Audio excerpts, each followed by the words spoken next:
Hello students, welcome to my YouTube channel Maths Idol. Myself Dr. कविता गुप्ता। बच्चों मैं अपने इस चैनल पे under graduate and post graduate level का मैथमेटिक्स पढ़ाती हूँ। This is my business statistics series जिसका ये चैप्टर नंबर 5 चल रहा है एंड ये इसका लेक्चर नंबर 5 है। इससे पहले बच्चों मैं आपको रिग्रेशन इक्वेशंस निकालना सिखा चुकी हूँ, प्रॉपर्टीज़ ऑफ रिग्रेशन इक्वेशन निकालना भी सिखा चुकी हूँ। काफ़ी चीज़ें हम इसमें कर चुके हैं। We are about to finish this chapter now. तो ये उसका लेक्चर नंबर 5 है जिसमें हम आपको सिखाएंगे स्टैंडर्ड एरर ऑफ एस्टिमेट निकालना, क्या इसका मीनिंग है, क्या इसकी ज़रूरत, कैसे इसे निकालते हैं। तो चलिए बच्चों स्टार्ट करते हैं। तो देखो बेटा, पहले तो एरर वर्ड, एरर का मतलब क्या है कि जो आंसर हम प्रिडिक्शन के लिए यूज़ कर रहे थे ना रिग्रेशन को, रिग्रेशन किस काम आ रहा था कि अगर हमें एक्स और वाई दो सीरीज मालूम है, हमें एक्स मिल जाए तो हम वाई को प्रिडिक्ट कर पाएँ, अगर हमें वाई मिल जाए तो हम एक्स को प्रिडिक्ट कर पाएँ। तो बेटा जब भी प्रिडिक्शन करी जाती है उसके अंदर एरर तो कुछ ना कुछ आ ही जाता है, 100% ट्रू तो नहीं आ पाता हर बारी। तो जो एरर आ जाता है उसको बोलते हैं standard error of estimate. Estimate मतलब जो प्रिडिक्शन हमने करी उसमें कितना एरर रह गया, उसको बोलते हैं स्टैंडर्ड एरर ऑफ एस्टिमेट। मैं थोड़ा सा आपको आइडिया दे देती हूँ। मान लीजिए आपको एक्स और वाई कुछ गिवन थे, कुछ वैल्यूज़ मालूम थी आपको जो आपने प्लॉट करी कॉरेस्पॉन्डिंगली, और आपको रिग्रेशन लाइन मिल गई ये वाली। ठीक है, this is the regression equation of Y on X suppose. ठीक है, तो अब बेटा देखो कोई नई वैल्यू आती है हमारे पास फ्यूचर में, हमें सपोज कर लो वो यहाँ पे लाई कर रही है या यहाँ लाई कर रही है। तो ये जो लाइन के ऊपर नहीं लाई कर रही ना, थोड़ा सा डिफरेंस जो आ रहा है, ये क्या है, मेरा एरर है। ऐसे ही ये वाली लाइन के नीचे जा रही है तो ये जो इसके ऊपर पूरा एग्जैक्टली लाई नहीं कर पा रही, इसको बोलते हैं एरर। ठीक है, अगर परफेक्ट कोरिलेशन होगी, परफेक्ट वो है तो लाइन के ऊपर ही लाई कर जाएगा। अगर परफेक्ट नहीं है तो क्या होगा, लाइन से थोड़ा ऊपर, थोड़ा नीचे, थोड़ा दूर हो सकता है।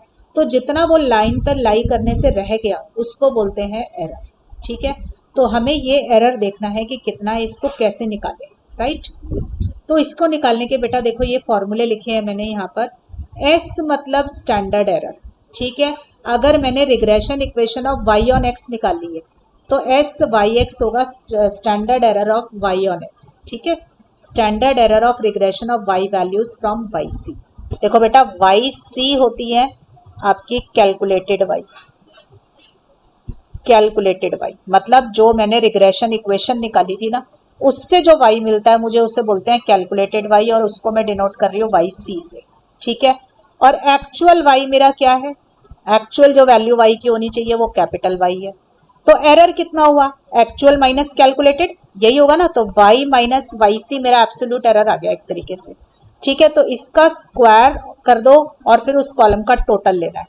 ठीक है, divided by N, N is number of observations. ठीक है, इसका under root. This is called standard error of estimate in Y on X. ठीक है, standard error of Y on X. इस न्यूमरेटर वाली टर्म को y minus Y C whole square को हम अनएक्सप्लेन्ड वेरिएशन भी बोलते हैं। अनएक्सप्लेन्ड का क्या मीनिंग है बेटा, देखो हमने निकाला relationship regression equation of y on x, जिसको हम कहते हैं कि अगर हमारे को y x मालूम हो तो हम y निकाल सकते हैं। ठीक है ना, तो इसका मतलब x मालूम हो तो हम y को एक्सप्लेन कर सकते हैं। ठीक है, एरर का मतलब जिसे हम एक्सप्लेन नहीं कर पाए, जो एरर रह गया, तो इसलिए वर्ड आ गया, एरर था इसलिए वर्ड आ गया अनएक्सप्लेन्ड वेरिएशन अपॉन एन। ठीक है बेटा, फॉर्मूला लर्न करना पड़ेगा। अगर क्वेश्चन में आर को रिलेशन कोफिशिएंट दिया हुआ हो और सिग्मा वाई मतलब standard deviation of Y, sigma Y क्या हो गया, sigma is the notation for standard deviation, Y series है तो स्टैंडर्ड डेविएशन ऑफ वाई। ठीक है, अगर क्वेश्चन में standard deviation of Y given हो और आर गिवन हो तो ये वाला फॉर्मूला यूज करो direct, S Y X is sigma Y upon sigma Y under root 1 minus are square. और बेटा अगर आपने लीस्ट स्क्वायर मेथड यूज करके पूरा क्वेश्चन सॉल्व कर रखा है या आपको रिग्रेशन इक्वेशन पूरी मिल चुकी है तो आप इस्तेमाल करिए ये वाला फॉर्मूला। देखो एस वाई एक्स, फॉर्मूले सारे मालूम होने चाहिए। मैं इसको याद करा देती हूँ। देखो आपको अगर याद है तो जो मैंने पहला लेक्चर लीस्ट स्क्वायर मेथड का बनाया था उसमें मैंने कहा था regression equation of Y on X इस फॉर्म की होगी, Y equal to A plus B X. फिर मैंने कहा था कि इसमें दो नॉर्मल इक्वेशन की जरूरत होती है ए और बी को निकालने के लिए। वो कैसे याद कराई थी मैंने आपको, रिकॉल कीजिए। दोनों के ऊपर सिग्मा साइन लगा दो पूरी इक्वेशन पे, सिग्मा का साइन, ए को एन टाइम्स ऐड करते हैं तो एन ए हो जाता है, बी सिग्मा एक्स। फिर मैंने कहा था इस इक्वेशन को एक्स से मल्टीप्लाई कर लो, तो आपने एक्स से मल्टीप्लाई किया ठीक है, तो ये क्या आ जाएगा मेरे पास, A X plus B X square, यही आएगा। ठीक है, ऐसे ही एक्स ऑन वाई वाली इक्वेशन होती थी, उसमें भी आप ऐसे ही करते थे। ठीक है, तो उसका क्या होता था, यहाँ पे लिख देती हूँ, X equal to A plus B Y. तो ये क्या बन जाता था, जब इसको वाई से मल्टीप्लाई करते थे तो A Y plus B Y square, फिर इसके ऊपर सिग्मा साइन लगाते थे, यही बताया था ना आपको। तो देखो बेटा, आपके पास इससे तो नहीं बन रहा बेटा फॉर्मूला इसका, सिग्मा वाई स्क्वायर मैं सोच रही थी बन जाए किसी तरीके से, नहीं बन पा रहा याद करने का तरीका। कोई नहीं बेटा, फिर तो याद करना पड़ेगा आपको। ठीक है, देख लेते हैं फिर भी एक बारी दोबारा से, और इससे बना नहीं फॉर्मूला हमारा, मैं सोच रही थी बन जाएगा याद करने का तरीका। तो चलिए कोई बात नहीं। देखो y equal to A plus B x की इक्वेशन है, तो is the regression equation of y on x है ना। तो आपको करना क्या है, देखो ये उतार लो, y equal to A plus B x है, इसको y से मल्टीप्लाई कर दो पूरी इक्वेशन को, तो क्या आ जाएगा, बन गया। देखो y से मल्टीप्लाई करके ये आ जाएगा, सबके ऊपर सिग्मा का साइन लगा लो। ठीक है, लगा दिया। अब देखो, अगर ये एरर कब आता है, जब ये दोनों चीजें राइट साइड लेफ्ट साइड के बराबर नहीं हो पाती, तब आपका एरर आता है। तो आपको करना क्या है, इसको इधर ले जाओ, sigma Y square minus A sigma Y minus B sigma X Y, इधर की तरफ ले गए, इक्वल टू जीरो नहीं करना, इधर की तरफ ले गए, फॉर्मूला लर्न करने का तरीका बता रही हूँ। तो देखो ये न्यूमरेटर आ गया ना, sigma Y square minus A sigma Y minus B sigma X Y. कैसे याद करना है फॉर्मूला, कि आपकी जो रिग्रेशन इक्वेशन है y equal to A plus B X, उसको पहले y से मल्टीप्लाई कर दो, फिर सिग्मा का साइन लगा लो। ठीक है, सिग्मा का साइन लगा लिया, फिर सारी टर्म्स को एक साइड पे ले जाओ, वो न्यूमरेटर बन जाएगा। ठीक है, अपॉन एन और इसका अंडर रूट। देखो स्टैंडर्ड एरर के हर फॉर्मूले के अंदर अंडर रूट का साइन है, देखो स्टैंडर्ड एरर में इधर भी अंडर रूट है, इसमें भी अंडर रूट है और इसमें भी अंडर रूट है। क्लियर हो गया फॉर्मूला, याद करने का तरीका भी मिल गया सब बच्चों को। ठीक है, चलिए अब ऐसे ही जैसे आपने y ऑन x के बनाए हैं, सिमिलरली आपके x ऑन y के फॉर्मूले बन जाएंगे। देखो जैसे y माइनस वाई सी का होल स्क्वायर था, अब आ जाएगा x माइनस एक्स सी का होल स्क्वायर। पहले एस वाई एक्स निकाल रहे थे, अब निकलेगा एस एक्स वाई, क्योंकि regression equation of x on y निकाल रहे हो। ठीक है, ऐसे ही वहां पे sigma y one minus are square था, यहाँ पे सिग्मा एक्स आ जाएगा। अब इधर भी देखो, इस वाले फॉर्मूले में जहां मेरी पेंसिल है, y की जगह x कर दो, ये वाला फॉर्मूला आ जाएगा। आ गया ना ये वाला फॉर्मूला, तो ये बन गया standard error of x on y। ठीक है, क्या किया हुआ है, ये x equal to A plus B y वाली इक्वेशन है, इसको x से मल्टीप्लाई करो पहले, क्या आया, यही आएगा ना। x से मल्टीप्लाई करके इन सब पे सिग्मा का साइन लगा दो। ठीक है, अब एक साइड ले जाओ सारी टर्म्स, ये ऊपर का न्यूमरेटर आ जाएगा। ठीक है बच्चों, चलिए हो गए सारे फॉर्मूले लर्न। अब देखते हैं क्वेश्चंस कैसे आते हैं। The following results were obtained from a random sample of 49 observations. ठीक है, from a bivariate population. S x s y ये क्या होते हैं, देखो क्वेश्चन में लिखा है where s x and s y are sample standard deviation. मतलब ये स्टैंडर्ड डेविएशन है, क्योंकि सैंपल की थी इसलिए उसने एस लिख दिया, पर है स्टैंडर्ड डेविएशन ही। तो मेरे को मिल गया एस एक्स है standard deviation of x 3.65, s y हो गया स्टैंडर्ड डेविएशन ऑफ वाई, ठीक है, जो कि 7.3 है। बेटा बस नोटेशन का चेंज है स्टैंडर्ड डेविएशन। और आर एक्स वाई मतलब आर ही गिवन है आपको, 0.8 लिखने का तरीका है क्वेश्चन वाले का बस। ठीक है, लिखा ना sample correlation coefficient. Calculate standard error of regression coefficient of Y on x. देखो स्टैंडर्ड एरर मतलब capital x, regression coefficient of Y on x मतलब एस वाई एक्स। तो मुझे क्या निकालना है, एस वाई एक्स। आप खुद देख सकते हो क्वेश्चन के अंदर जो है आर का सिग्मा एक्स और सिग्मा वाई का इस्तेमाल है। तो स्टैंडर्ड एरर का कौन सा फॉर्मूला फायदेमंद होगा, यही वाला sigma y one minus are square वाला। वैल्यू डाल दो बस, सिग्मा वाई की 7.3, 1 माइनस आर की वैल्यू दी है 0.8। ठीक है, सॉल्व कर लेना बेटा, आंसर आ गया 4.38। तो ये हो गया standard error of regression coefficient of Y on x, direct application of formula. ठीक है, चलो और करते हैं, एक लॉन्ग क्वेश्चन करते हैं। देखो कितनी सारी ऑब्जर्वेशंस गिवन है हमें। Compute the coefficient of regression of Y on x. पहले तो हमेशा regression coefficient of Y on x यानी कि बी वाई एक्स निकालना है। टोटल वेरिएशन निकालनी है। टोटल वेरिएशन होती है explained variation plus unexplained variation और एक्सप्लेन्ड वेरिएशन, तीन चीजें निकालनी है। Good question. देखो बेटा, हमारे पास जो डेटा गिवन था एक्स का और वाई का, वो मैंने नीचे उतार लिया। एक तो ये रहा एक्स का कॉलम बना लिया और इधर मैंने वाई का कॉलम बना लिया। ठीक है, तो ये पहले गिवन कॉलम है, ये भी गिवन था क्वेश्चन में और ये भी गिवन था, हमने इसको उतार लिया। मुझे निकालना है regression coefficient of Y on x, तो मैं यूज कर रही हूँ एज्यूम्ड मीन मेथड। ठीक है, पहले देखो क्यों यूज कर रहे हैं, पहले आपने एक्स का हमेशा मीन निकालने के लिए बताया आपको, तो एक्स का कॉलम जो है इसका टोटल किया 80 आ गया, तो आपने 80 divided by number of observation, ये मेरी 12 ऑब्जर्वेशन है, मैंने डिवाइड कर दिया 80/12, तो मेरा मीन आ गया 6.7। ठीक है बच्चे, फिर y का कॉलम में आ गए, y के कॉलम का कैलकुलेटर से टोटल कर लो बेटा, ये आ रहा है 91, तो y बार कितना हो गया 91 divided by number of observation 7.6। अब आप देख रहे हो x bar y bar are in decimals, अगर ये डेसिमल में होते हैं तो कौन सा मेथड यूज करते हैं, एज्यूम्ड मीन मेथड, क्योंकि कैलकुलेशन आसान हो जाती है। ठीक है, तो assumed mean method is preferred, तो हम एज्यूम्ड मीन मेथड यूज करेंगे। आप सबको मैं ये लास्ट लेक्चर में फॉर्मूला लर्न करना सिखा चुकी हूँ। Regression coefficient of y on x है, तो ऊपर का न्यूमरेटर तो सबका सेम रहता है, बाद में x लिखा है तो नीचे x वाली टर्म होती है। तो बेटा अब इसमें देखो, इस फॉर्मूले में सिग्मा के साथ जो कुछ भी लिखा है उसका कॉलम क्रिएट होगा, तो सिग्मा के साथ dx dy लिखा है तो उसका कॉलम बनेगा, सिग्मा के साथ dx लिखा है तो dx का बनेगा, dx स्क्वायर का बनेगा। ठीक है ना, तो पहले dx निकाल लें। dx का फॉर्मूला क्या होता है, एज्यूम्ड मीन माइनस करो x में से। ठीक है, तो कोई भी एज्यूम्ड मीन देख लो, मेरा 6.7 आ रहा है, एक्स बार तो इसके आसपास का ही ले लिया मैंने। ठीक है, या बीच का कोई भी नंबर ले लो, तो मैंने ले लिया 10 नंबर। ठीक है, ऐसे डी वाई निकालूंगी, उसके लिए भी मैंने एज्यूम मीन ले लिया 10। जो मर्जी नंबर ले सकते हो बेटा, आपकी मर्जी है। ठीक है, किसी बच्चे ने 6 ले लिया, 7 ले लिया, वो भी ठीक है। तो बेटा सबको कॉलम क्रिएट करना आता है dx का, बहुत बारी कराया है। x माइनस 10 मतलब हर ऑब्जर्वेशन में, x की हर ऑब्जर्वेशन में से 10 माइनस कर दो, तो 5 minus 10 minus 5, 3 minus 10 minus 7, 7 minus 10 minus 3। इस तरीके से बेटा dx का कॉलम बना लिया और उसका टोटल निकाल लिया, मेरा आ रहा है -41, तो सिग्मा dx आ गया -41। ऐसे बेटा dy का कॉलम बना लो। ठीक है बेटा, जिसकी जरूरत पड़े उसका कॉलम बनाते जाना, मैंने तो टेबल बना के रखी हुई है। आप पहले x लेंगे, y लेंगे, मीन निकालेंगे, फिर उसके बाद dx निकालेंगे और dy निकालेंगे। ठीक है, अपने आप पता चलेगा, फॉर्मूला लिखते जाओ, अपने आप पता चलेगा कौन सा फॉर्मूला कॉलम क्रिएट करना है।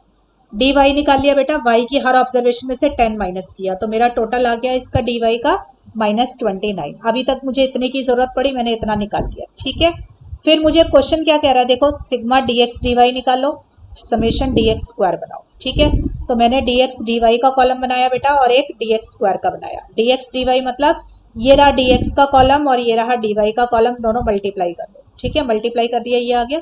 dx स्क्वायर मतलब dx वाले कॉलम का स्क्वायर करो, तो बेटा ये जो कॉलम है जहां मेरी पेंसिल है dx का कॉलम है, इसका स्क्वायर कर दो। 5 5 25, 7 7 49, 3 3 9 कर दिया, तो बेटा ये dx स्क्वायर का कॉलम बन गया। क्लियर है बच्चों, हमने क्या क्या काम किया अभी तक, पहले मीन निकाला total divided by number of observation करके। ठीक है, x का और y का दोनों का मीन निकाला, हमने देखा कि मीन हमारा डेसिमल में आ रहा है, तो हमने सोचा एज्यूम्ड मीन मेथड यूज कर लेते हैं। एज्यूम्ड मीन मेथड के लिए आप सबको पता है पहले dx और dy निकालते हैं। ठीक है, फिर हमने dx dy का कॉलम क्रिएट किया, फिर हमने dx स्क्वायर का कॉलम क्रिएट किया। अब इन सबको इसके अंदर वैल्यूज डाल देंगे रिग्रेशन कोफिशिएंट के फॉर्मूले में। ये मैंने लास्ट क्लास में बहुत अच्छे से सिखाया हुआ है, एज्यूम्ड मीन के फॉर्मूले कैसे याद कराए थे और कैसे निकलवाया था। आपने वैल्यू डाली, सॉल्व किया, आपका आंसर आ गया 0.476। ठीक है, आपको निकालनी है regression equation of y on x। तो पहले हम y ऑन x का फॉर्मूला कैसे सिखाया है, regression equation of y on x है तो y से फॉर्मूला शुरू है, तो y माइनस वाई बार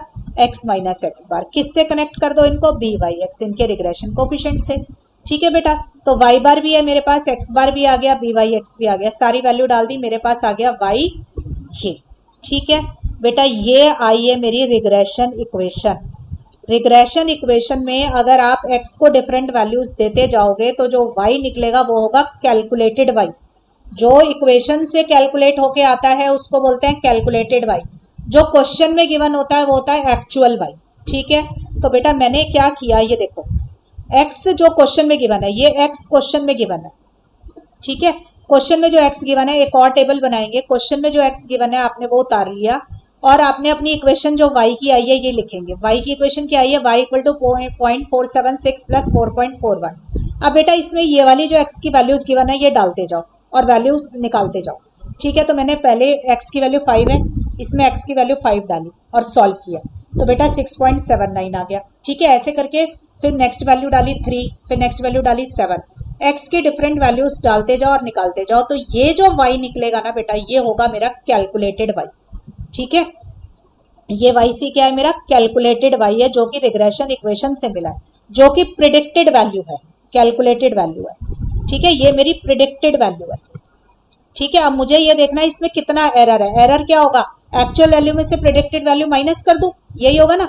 तो ये y कौन सा है, एक्चुअल y जो गिवन है क्वेश्चन में, ये गिवन y है। ठीक है, ये प्रिडिक्टेड y है, yc जो कि इक्वेशन से निकला है।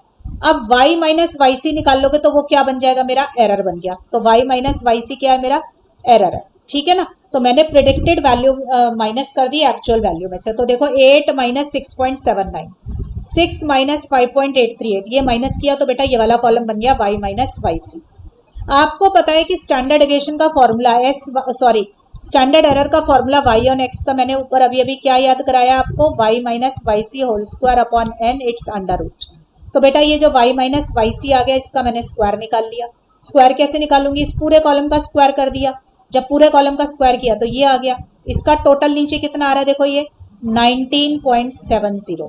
तो मैं इसमें वैल्यू डाल देती हूँ 19.70, और n मेरे कितने शायद 12 थे ना, जितने भी थे n की वैल्यू डाल दो, ये एस वाई एक्स आ जाएगा। ठीक है बच्चों, क्लियर हो गया। थोड़ा लंबा क्वेश्चन होता है बेटा ये। तो मेरा y minus s Y x अगर आपसे मांग ले क्वेश्चन में, तो एस वाई एक्स आपका ये निकल आया, इसकी वैल्यू निकाल लेना एस वाई एक्स। क्वेश्चन में देखते हैं और क्या मांगा है उसने हमारे से। देखो उसने हमसे कहा था compute coefficient regression of y on x, वो हम निकाल चुके। हमें चाहिए टोटल वेरिएशन इन y और एक्सप्लेन्ड वेरिएशन। तो एक्सप्लेन्ड वेरिएशन भी निकालनी है। तो देखो कैसे निकलेगी, यहां देखो मेरे पास अगर आपको याद है तो मैंने कहा था एस वाई एक्स का फॉर्मूला होता है y minus Y C whole square upon n। इसमें y माइनस वाई सी को बोलते हैं, इसको पूरी ऊपर न्यूमरेटर को एक्सप्लेन्ड वेरिएशन अपॉन n, ये होता है फॉर्मूला। इसका मतलब अनएक्सप्लेन्ड वेरिएशन का फॉर्मूला क्या है, y minus Y C whole square, इसका टोटल। ठीक है, तो इसका टोटल कितना आ रहा है बेटा, ये रहा 19.7 इस वाले कॉलम का। तो ये आ गई मेरी अनएक्सप्लेन्ड वेरिएशन 19.7। ठीक है बेटा, अब देखो टोटल वेरिएशन क्वेश्चन में कैसे निकलती है। बेटा टोटल वेरिएशन का फॉर्मूला होता है वाई सी की जगह ले लो वाई बार, तो वाई माइनस वाई बार का होल स्क्वायर होता है मेरा टोटल वेरिएशन। ठीक है, तो वाई बार होता है मीन। तो अब मेरे को वाई क्वेश्चन में गिवन है, वाई बार हमने निकाल लिया। तो अब बनाएंगे बेटा ये दो कॉलम जो एक्स्ट्रा बने हुए हैं यहाँ पे, ये देखो ये रहा वाई माइनस वाई बार। ठीक है, अब मैं कॉलम बनाऊंगी y माइनस वाई बार का, इसको मैंने स्मॉल y से डिनोट कर दिया। ठीक है, फिर मैं निकालूंगी y माइनस वाई बार का होल स्क्वायर, ये है मेरा y माइनस वाई बार का होल स्क्वायर। देखो बेटा ये कैसे मिलेगा, क्वेश्चन में y जो गिवन था वो ये रहा, ये वाला जहां मेरी पेंसिल है, क्लियर। और y बार क्वेश्चन में ये निकला, देखो ये रहा 7.6। ठीक है, तो हमने क्या किया, कॉलम बना लिया y माइनस 7.6। तो कैसे निकलेगा, देखो ये वाला कॉलम है ना, इस कॉलम की हर ऑब्जर्वेशन को 7.6 में से माइनस कर दो। तो मैंने माइनस कर दिया, मेरे पास ये आ गया। ठीक है, देखो बेटा इसका टोटल लोगे तो 0 आ जाएगा, क्योंकि एक्चुअल मीन में से जब भी टोटल लेते हैं माइनस करके टोटल लेते हैं तो 0 आता है। तो हमें क्या चाहिए, y माइनस वाई बार का होल स्क्वायर, तो हमने इसका स्क्वायर कर लिया इस वाले कॉलम का। ठीक है, ये y माइनस वाई बार का होल स्क्वायर का जो टोटल आएगा ना, ये होगी मेरी टोटल वेरिएशन। ठीक है, तो याद रखना है टोटल वेरिएशन मिलती है मीन में से माइनस करके, और अनएक्सप्लेन्ड वेरिएशन मिलती है कैलकुलेटेड y में से। ठीक है बेटा, तो मैंने ये लिख दिया y माइनस वाई बार का होल स्क्वायर आ रहा है 38.92। क्लियर। अब देखो टोटल वेरिएशन होती है explained variation plus unexplained variation. Total variation आ गई बेटा 38.92, एक्सप्लेन्ड मुझे निकालनी है। अनएक्सप्लेन्ड मेरी ये रही, unexplained variation y minus Y c का होल स्क्वायर था जो 19.7 है, आपने डाल दिया, आपका आंसर आ गया एक्सप्लेन्ड वेरिएशन इक्वल टू 19.22। ठीक है बच्चे, इससे मेरे को एक्सप्लेन्ड वेरिएशन भी निकालनी आ गई, टोटल वेरिएशन भी निकालनी आ गई, और अनएक्सप्लेन्ड वेरिएशन भी आ गई। याद रखना है वाई सी निकलता है कैलकुलेटेड y, यानी कि प्रिडिक्टेड y, जो कि इक्वेशन से निकलता है। ठीक है, रिग्रेशन इक्वेशन से, और कैपिटल Y होता है जो क्वेश्चन में गिवन होता है। राइट, तो यहां तक हमारा काम हो गया स्टैंडर्ड एरर का लॉन्ग क्वेश्चन। और देखो next question, in fitting of a regression line of y on x, मतलब y ऑन x की इक्वेशन निकल रही है। 9 ऑब्जर्वेशन है, तो n की वैल्यू कितनी हो गई क्वेश्चन में, 9। The explained and unexplained variation are 24 and 36। तो बेटा एक्सप्लेन्ड वेरिएशन दे रखी है 24 और अनएक्सप्लेन्ड दे रखी है आपको 36। Find the coefficient of determination किसको याद है coefficient of determination? Last chapter में पढ़ाया था आपको मैंने कोरिलेशन के में। कोफिशिएंट ऑफ डिटर्मिनेशन क्या होता है?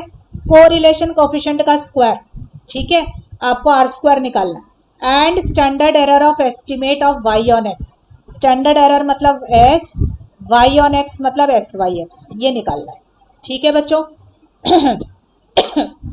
तो देखो क्वेश्चन में एक्सप्लेन्ड अनएक्सप्लेन्ड जैसे वर्ड आ रहे हैं तो पहले वही निकाल लेते हैं। देखो एस वाई एक्स का फॉर्मूला क्या होता है?